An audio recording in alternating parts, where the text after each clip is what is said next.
সকালবেলা আগে একটুখানি আমরা যে কথা একটু জ্যোতিষের সম্পর্কে বলে থাকি। আপনারা জ্যোতিষ সম্পর্কে যে কোনো প্রশ্ন যদি জানতে চান, যে কোনো কিরকম দিনটা যাবে, কোন পথে এগোলে টাকা পয়সা আসবে,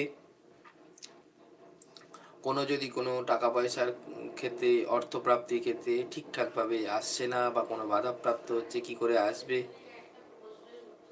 তাহলে যে কোনো প্রশ্ন আপনারা যদি জানতে চান, তাহলে আপনারা একটি মাত্র প্রশ্ন লিখবেন। প্রশ্ন লিখে আমাদেরকে হোয়াটসঅ্যাপ করুন। সঙ্গে অবশ্যই আপনাদের জন্ম সময় এবং জন্ম তারিখটি লিখে দেবেন।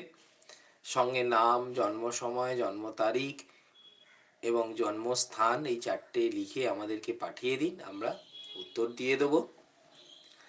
তবে একটির বেশি প্রশ্ন লিখলে একটু সময় লেগে যায়। ওই জন্য আমরা বলি একটিই প্রশ্ন লিখুন।